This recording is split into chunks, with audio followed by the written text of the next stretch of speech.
جو حقوق ہوتے ہیں عام بیوی پر تو یہ حقوق ہے نا، حضور نے فرمایا کہ اذا نظر الیہا سرت ہو، جب خاوند کی نظر پڑے تو خوش ہو جائے، اذا امرها اطاعت ہو، جب خاوند حکم کرے تو فرما برداری کرے، اذا غاب عنہا حافظت ہو، جب خاوند گھر میں نہ ہو تو اس کی جان مال آبرو عزت کی حفاظت کرے، اس پر حق ہے۔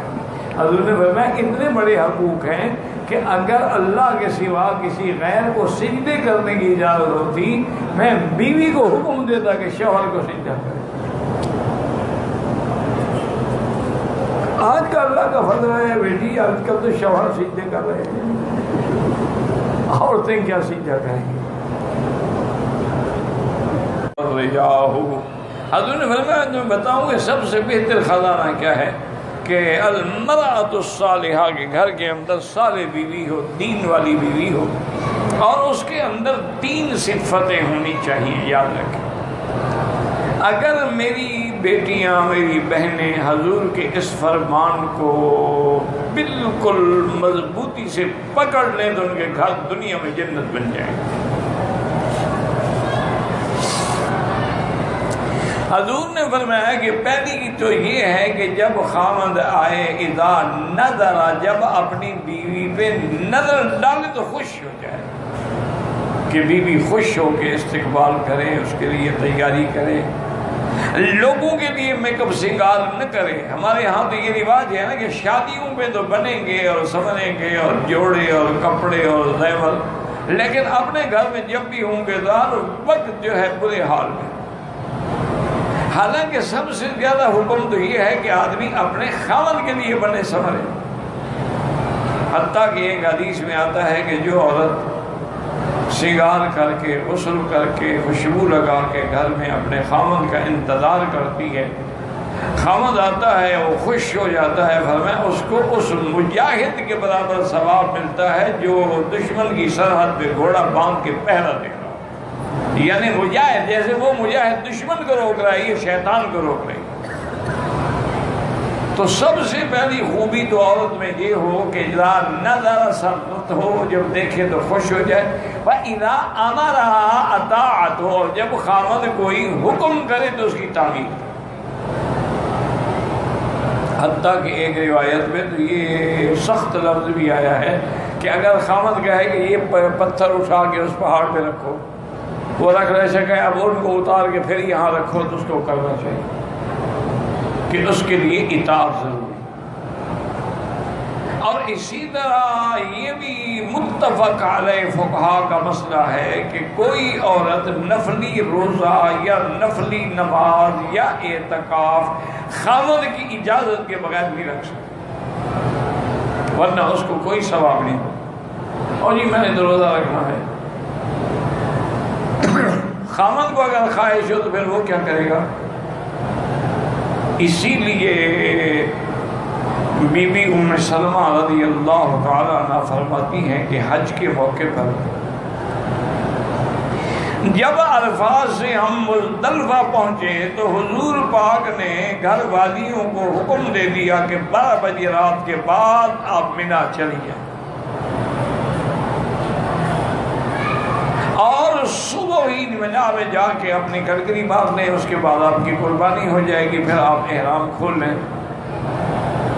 پھر طواف زیارت ہوگا۔ تو بیوی سے فرماتی ہیں کہ ہم جلدی سے وہاں سے آئے، منا پہنچے، اس کے بعد اپنی رمی کی، قربانی کی، مکے میں آ کے طواف زیارت کر کے فارغ ہو گئے، تاکہ ہو سکتا ہے کہ حضور بلا لے، کسی بیوی کو خیمے میں بھی بلائے، بیوی ہے۔ تو اتنے بڑے حقوق ہیں خاوند کے۔ یہ بھی حضور نے فرمایا کہ اگر اللہ کے سوا کسی غیر کو سجدے کی اجازت ہوتی تو میں بیوی کو حکم دیتا کہ شوہر کا سجدہ کرے۔ اور یہ بھی حکم ہے کہ خاوند کی اجازت کے بغیر عورت اپنے گھر سے باہر نہیں جا سکتی، حتیٰ کہ فقہاء نے لکھا ہے اس کا کوئی بھائی، کوئی عزیز، کوئی باپ بھی فوت ہو جائے، جب تک اجازت نہ رہے وہ گھر سے نہیں نکل سکتے۔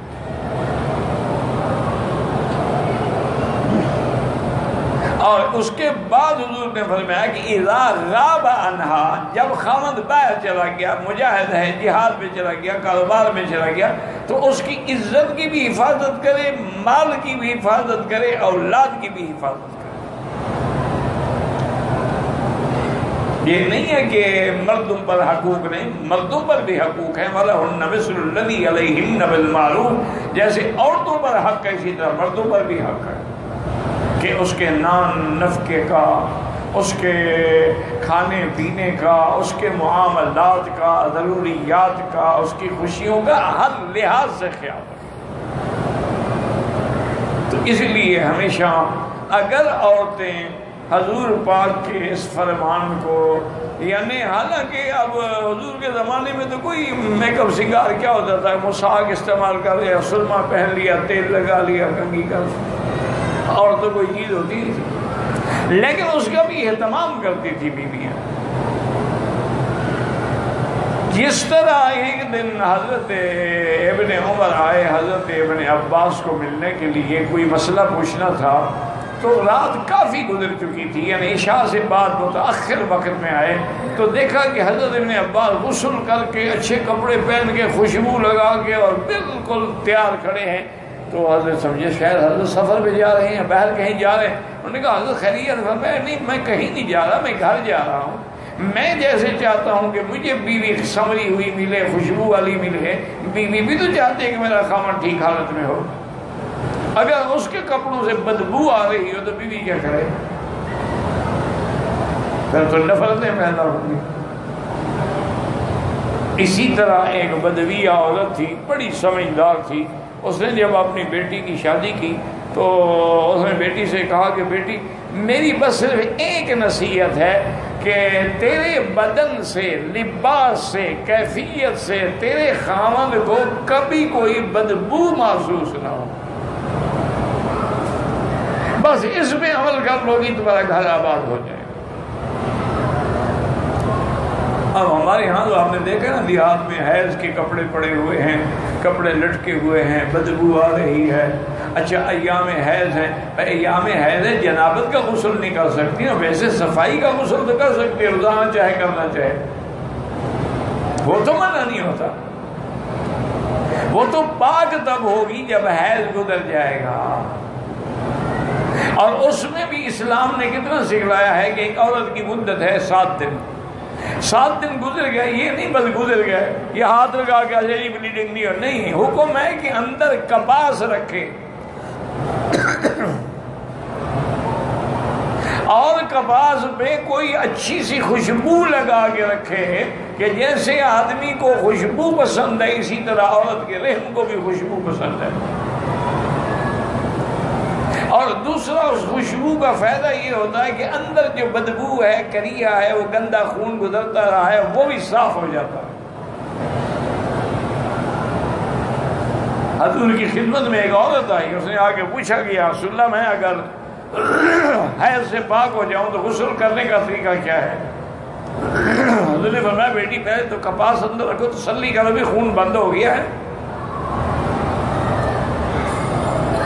اچھا وہ بیچاری کو سیدھی سادھی عورت نے کہا رسول اللہ کپاس کیسے رکھے؟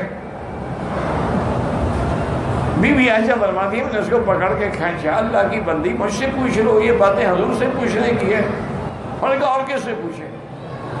یہ دین نہیں ہے؟ جب دین ہے تو دین میں حیا کس بات کا ہے؟ اللہ لا یستحی من الحق، اللہ حق بیان کرنے میں استحیاء نہیں فرماتے، تو بندی کا کیا ہے؟ حضرت عبداللہ ابن عمر رضی اللہ عنہ کا واقعہ مبارک ہے کہ جب وہ مکے میں آئے حج کے دنوں میں، میاں بیوی دونوں اکٹھے تھے، طواف زیارت کیا، صفا مروہ دوڑے، احرام تو پہلے کھل چکا تھا۔ جب وہ واپس اپنے خیمے میں مینا میں پہنچے تو بیوی سے کہا کہ مجھے خواہش ہے، کہا اللہ کے بندے میرے بال نہیں کٹوائے۔ تو جب تک آدمی بال نہ کٹائے وہ تو احرام سے نکلتا نہیں، میں تیری خواہش کیسے پوری کروں؟